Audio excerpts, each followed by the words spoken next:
अदरक वाली चाय। तो कहना है कि अदरक वाली चाय या काढ़ा ये हर बीमारी का इलाज है।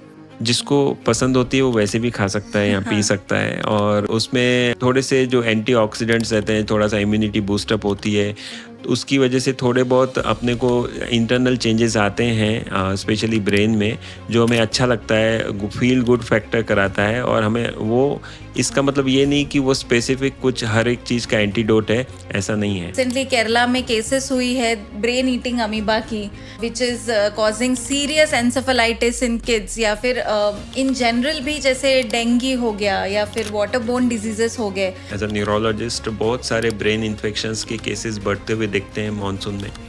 क्यों होता है ये? क्योंकि एक तो जो मॉस्किटोज रहते हैं, तो इनमें क्या होता है कि जो मॉस्किटो ब्रीडिंग एरियाज हैं वो बहुत बढ़ जाते हैं मॉनसून में। वहाँ पे कलेक्शन हो जाता है पानी का, वहाँ पे मॉस्किटोज ब्रीड करते हैं, फिर वो मॉस्किटोज में वो वायरसेस कैरी करके ह्यूमंस में आते हैं। अगर हम बारिश में भीग जाए तो निमोनिया हो जाता है। ये बहुत कॉमन कंप्लेंट रहती है, स्पेशली बच्चों के लिए और इवन। लेकिन मैं आपको ये बोलना चाहूँगा कि रेन वाटर जो है, बारिश का जो पानी रहता है, उसकी वजह से ये निमोनिया नहीं होता है। जो कोल्ड होता है, अपने को सर्दी होती है, हेडेक होता है, वो राइनो वायरस की वजह से होता है। तो पानी की वजह से जब हम बहुत देर तक भीगते रहते हैं तो हमें ठंड लगती है, तो वहाँ पे जो राइनो वायरस रहता है बाद में उसको एंट्री मिल जाती है अंदर, तो उसकी वजह से सर्दी होती है। Hello, welcome to our monsoon special episode of Grey Matters with Dr. Sikandar Advani. And आज बारिश, मॉनसून, वो गरम पकौड़े, वो अदरक की चाय और पता नहीं क्या क्या हम लोग डिस्कस करने वाले हैं on a very serious note, because it is a medical podcast. ये सारी बातें तो होगी ही, but do you know monsoon even has other side to it. बहुत लोगों को, मेरे साथ मैं जो बात करने वाली हूँ वो एब्सोल्युटली रिलेट करेगा कि जितना मॉनसून नॉस्टैल्जिक, अपनी एक्स की याद और रोमांटिक गानों के साथ है ना, उतना ही वो हम लोगों में mood swings, depressive disorders, laziness, lethargy, stomach issues ये भी लाता है।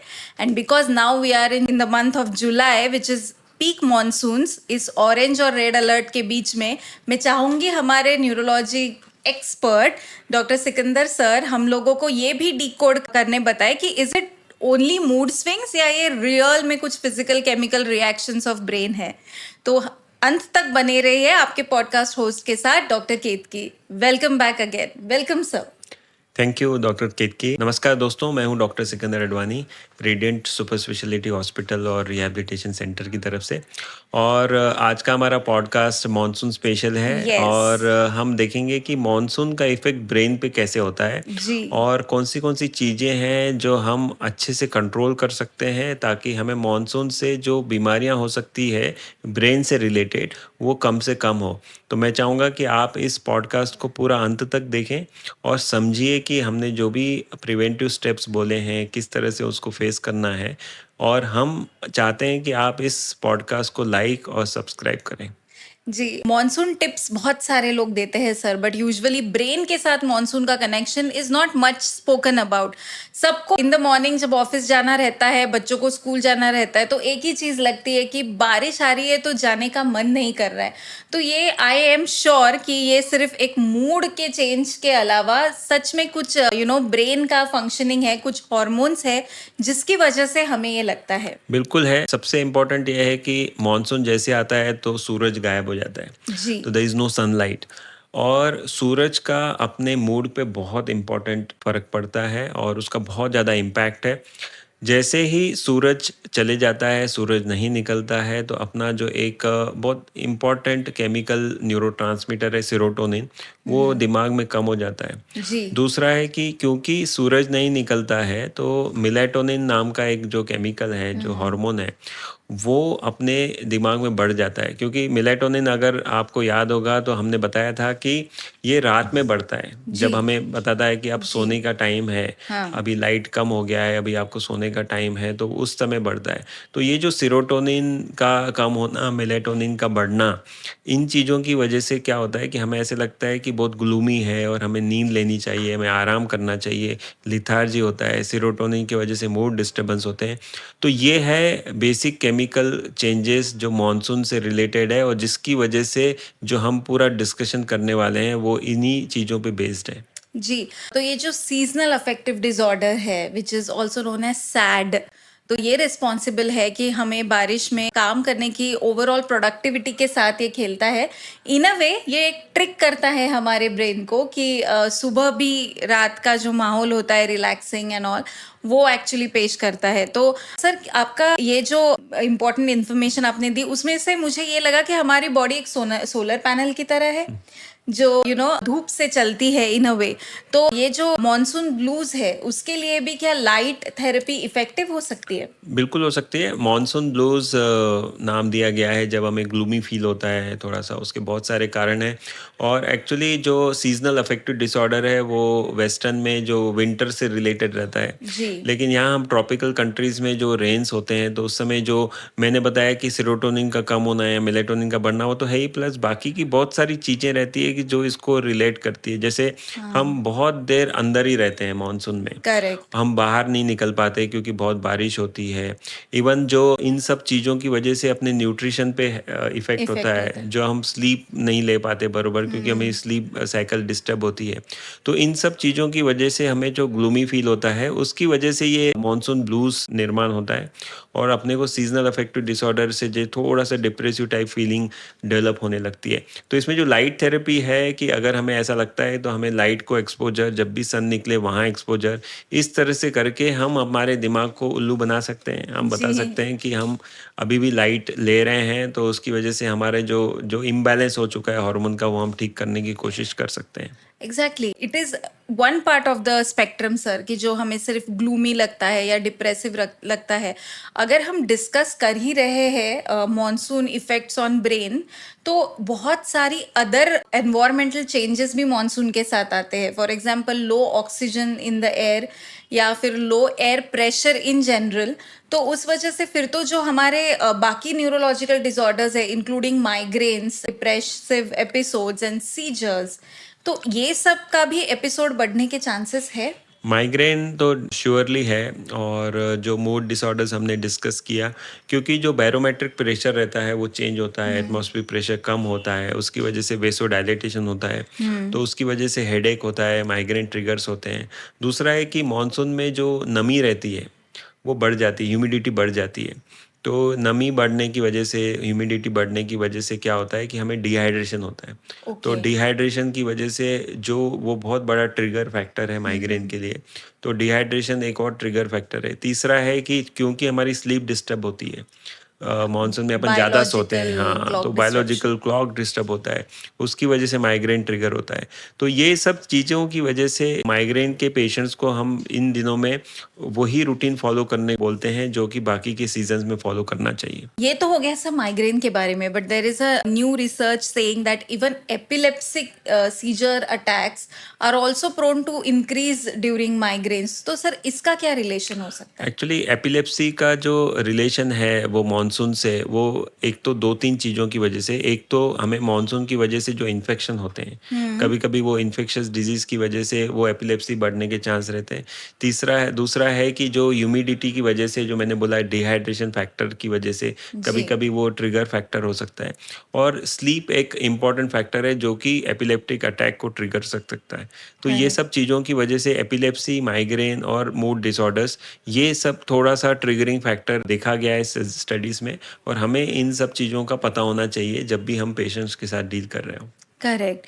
आपने सर इन्फेक्शन की बात जो छेड़ी वो बहुत ही ज़्यादा इम्पोर्टेंट हिस्सा है और डिस्कस करना भी बनता है। Like brain infection is one thing, और आजकल तो मॉनसून के पहले पहले before even school has started, लोगों को एक वेकेशन के लिए they tend to go to some water parks.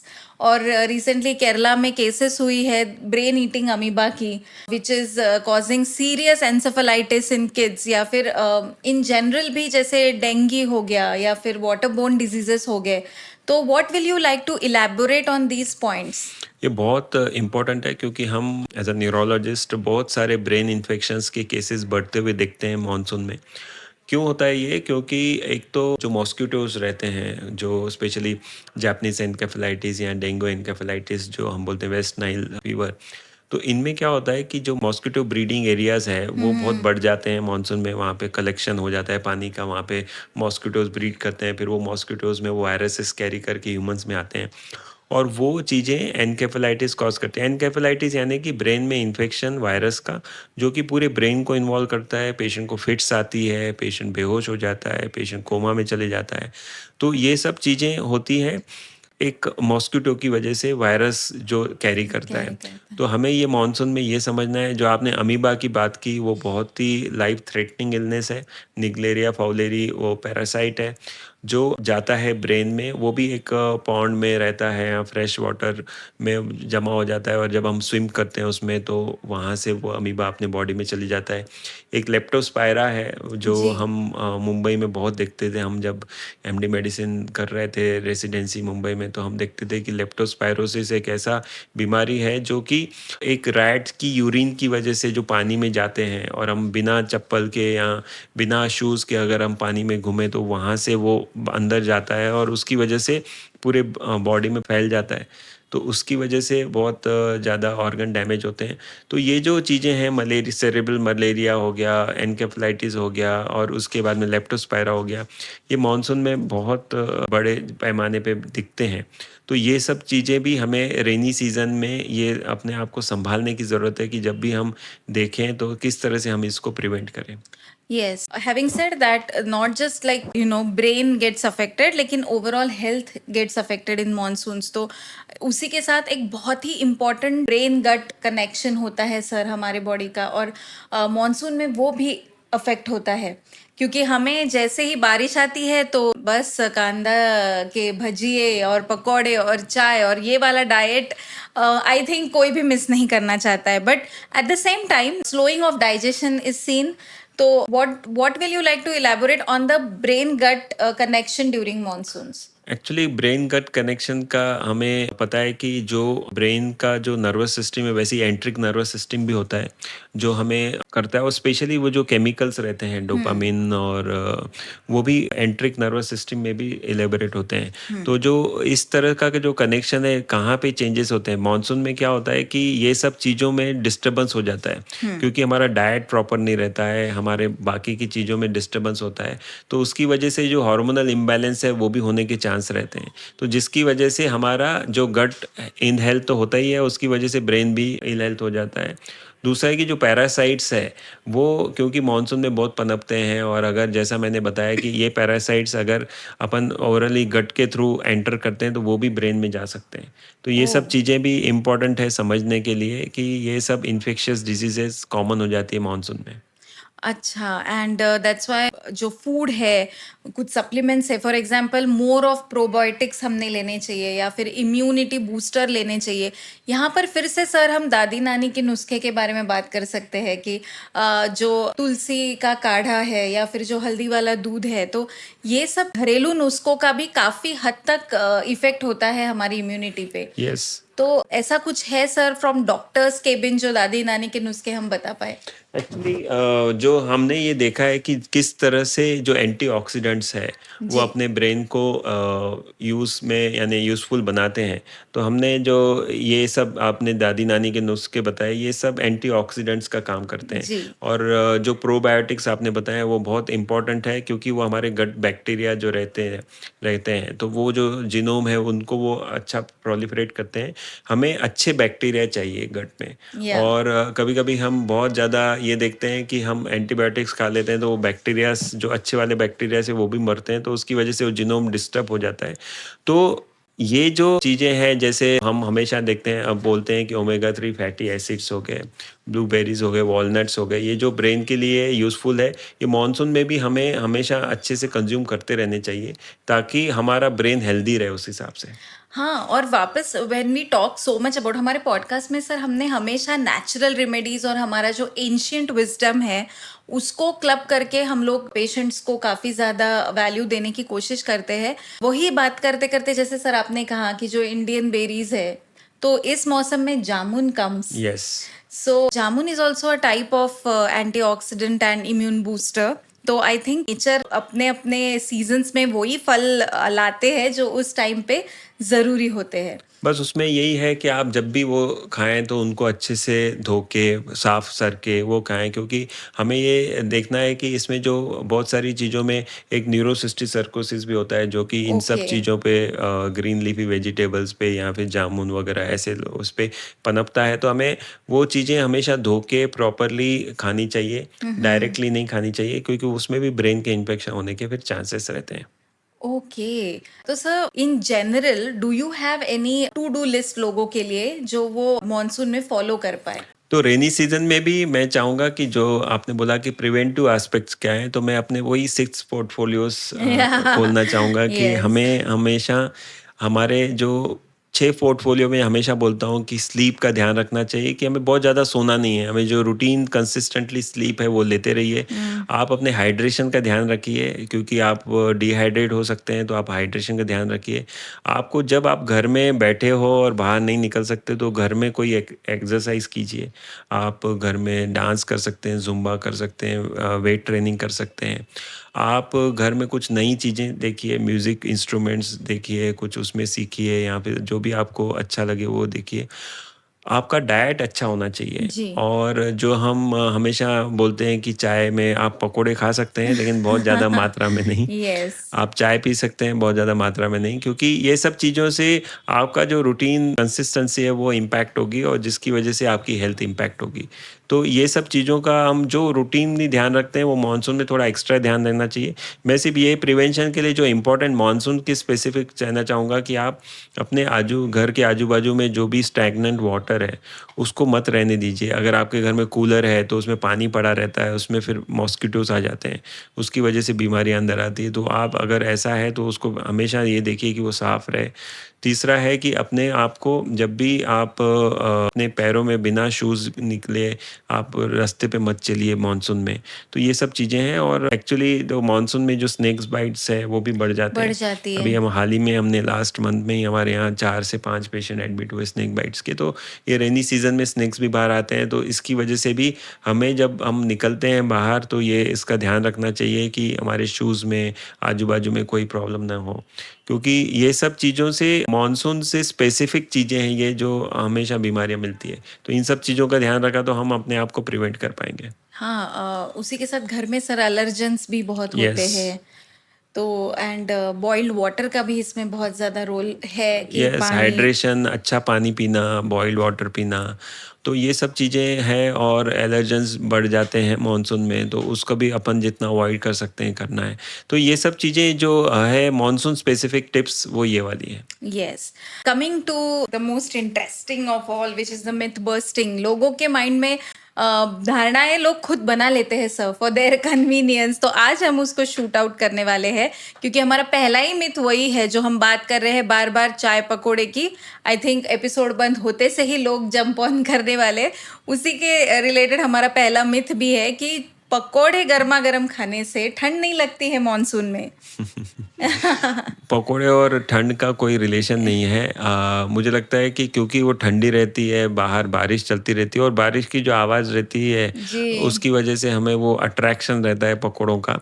लेकिन उसका और इसका ठंड की का कोई लेना देना नहीं है। This is wrong. यस। पकोड़ों के इंस्टेड भुट्टा खाइए गर्मा गर्म, नींबू निचोड़ के। Vitamin C will boost your immunity. As I said कि nature only gives you so many gifts during those seasons. Coming to the second myth कि getting wet in the rain, अगर हम बारिश में भीग जाए तो निमोनिया हो जाता है। ये बहुत कॉमन कंप्लेंट रहती है, स्पेशली बच्चों के लिए, जी। और इवन, लेकिन मैं आपको ये बोलना चाहूँगा कि रेन वाटर जो है, बारिश का जो पानी रहता है, उसकी वजह से ये निमोनिया नहीं होता है। जो कोल्ड होता है, अपने को सर्दी होती है, हेडेक होता है, वो राइनो वायरस की वजह से होता है। तो ये पानी में वायरस नहीं रहता। पानी की वजह से जब हम बहुत देर तक भीगते रहते हैं, तो हमें ठंड लगती है। हमारे जो नॉस्ट्रिल्स रहते हैं, वहाँ पे वेसो कॉन्स्ट्रिक्शन होता है, जिसकी वजह से जो वहाँ पे सर्कुलेशन, ब्लड का सर्कुलेशन हो नहीं होना पाता, चाहिए। तो वहाँ पे जो राइनो वायरस रहता है, बाद में उसको एंट्री मिल जाती है अंदर, तो उसकी वजह से सर्दी होती है। तो इसका मतलब ये नहीं है कि बारिश में भीगे यानी आपको सर्दी और निमोनिया हो जाएगा। आप बारिश में भीगे तो जल्दी आइए, सुखाइए अपने आप को, और उसके बाद में आपको कुछ नहीं होगा। हाँ, बहुत इंपॉर्टेंट मिथ था ये sir. Then there is a myth that garlic अगर हमने रखा हमारी सॉक्स में या हमारे रूम के आजू बाजू, तो that will prevent the cold and fever जो बारिश की वजह से आता है. ये रॉन्ग है एक्चुअली। जो कोल्ड एंड फीवर बारिश की वजह से आता है, वो जैसा मैंने बोला वो वायरसेस या बैक्टीरिया की वजह से आता है। उसका और इसका मीन्स कोई रिलेशन नहीं है। Yes, I think garlic consume करने से इम्यूनिटी अगर आपको बढ़ेगी. इम्यूनिटी बूस्ट करना है तो आप गार्लिक कंज्यूम कीजिए, और बाकी के जो हमने न्यूट्रिशियस फूड बताए जैसे भुट्टा खाना है या फिर थोड़े बेरीज खाना है, जामुन खाना है, इन सब से चीज़ों से थोड़ा सा इम्यूनिटी आपका बूस्टअप होगा। लेकिन कहीं रखने से या कहीं छुपाने से उससे कुछ नहीं होने वाला। Yes, then we will come to the and avoid drinking water completely outside in monsoon.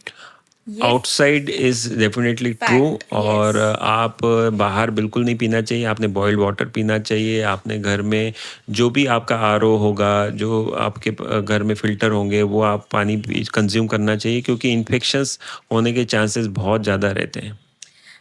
तो सर, ये साइंटिफिक नॉलेज एक बहुत ज़्यादा कॉमन सेंस से भी आता है, और मुझे लगता है कि कॉमन सेंस यही अनकॉमन हो चुका है.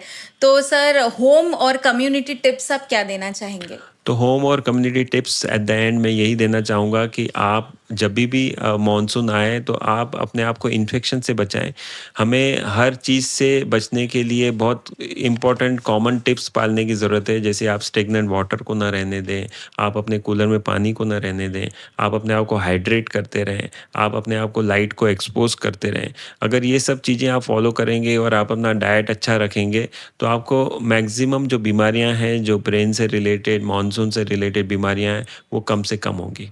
यस, तो ये बहुत ही फ्रेशनिंग एपिसोड था sir. And mood swings, mind and mood, ये सब सब लोगों के साथ होता है, and it's not a random event. इसके पीछे एक न्यूरोलॉजिकल रीजन होता है. And sir has beautifully decoded की must dos and don'ts of this monsoon. So I just wish you all a happy monsoon, and keep watching us, keep subscribing us. Thank you very much.